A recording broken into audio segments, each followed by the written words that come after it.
ассалому алайкум дӯстон, хуш омадем ба шабакаи мо. дар навори имрӯза барои шумо тозатарин ва муҳимтарин хабарҳоро аз ҷаҳони ММА омода кардем. Барои пешравии канали мо лайкро зер карда 3-4 калима комментария нависен. мо боша наворро оғоз мекунем. хабари беҳтарин барои подписчикони канали Паҳлавон ТЖ.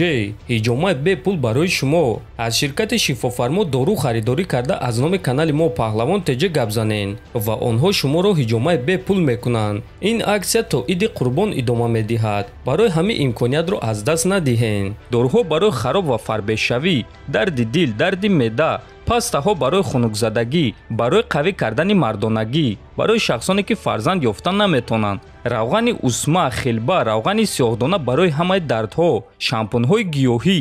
худи ҳозир ба номерҳои дар рӯи экран буда занг зада доруҳои даркории худро бо нархи арзон дастрас кунед ва ҳатман аз номи канали Паҳлавон гап занед. ҳамин гуна шумо ҳам доруҳои даркории худро дастрас мекунед ва ҳам канали моро дастгирӣ мекунед. сармураббии зали АК Хавьер Мендес боварӣ дорад ки шогирдаш Умар Нурмагомедов соли 2024 чемпиони вазни 61 килограмми UFC мешавад. мо уқоби ҷавон дорем ки ба наздикӣ чемпион мешавад. ман оиди Умар амакбачаи Ҳабиб гап зада истодам. ӯ дар вазни 61 килограмм чемпион мешавад. Умар тайёр аст ки бо любой ҷангвар аз топ-5 вохӯрад ва дар чунин муҳориба рақибони ӯ имконияти ғолиб шуданро надоранд. дар вазни 61 килограмм ман ягон ҷанговареро намебинам ки Умарро шикаст дода тавонад. ҳозир мо барои муҳориба омода шуда истодаем ва танҳо саҳнаи муҳорибаро интизорем. уқоби ҷавон Умар Нурмагомедов аввалҳои соли 2024 чемпиони вазни 61 килограмм мешавад. дар муҳорибаи навбатии худ Умар бо ҷанговари топ-5 вомехӯрад ва ман медонам ки Умар ӯро шикаст медиҳад. баъд ӯ барои камарбанд меҷангад. ман дар ҳақиқат боварӣ дорам ки UFC ин корро ташкил мекунанд, гуфтааст Мендес.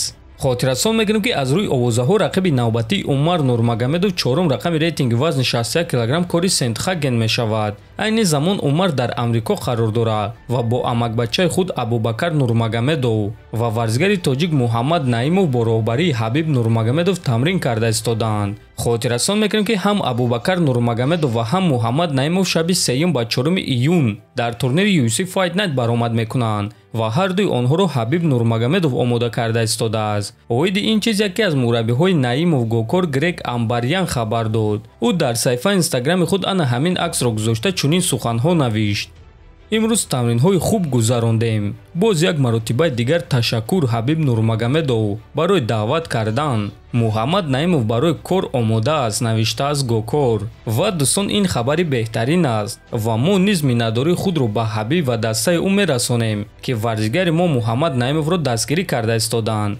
ҳамчунин худи Абубакар Нурмагомедов Муҳаммадро табрик карда навишт ки Муҳаммад Наимов бародар, барои ту хеле шодам, ба пеш. хотиррасон мекунем ки рақиби Муҳаммад Наимов ҷангвари хеле пуртаҷриба ва хатарнок Ҷейми Маларки мешавад ва ҳамчунин ин муҳориба дар вазни сабук мегузарад, дар ҳоле ки худи Муҳаммад Наимов ҷангвари вазни ним сабук аст. Наимов ин муҳорибаро ҳам дар муддати кӯтоҳ ва ҳам дар дигар вазн қабул кард ва ин муҳориба барои Муҳаммад санҷиши хеле вазнин хоҳад шуд. аммо ба ҳар ҳол мо ба ғалабаи ӯ боварӣ дорем ва ба ӯ албатта ки муваффақият орзумандем.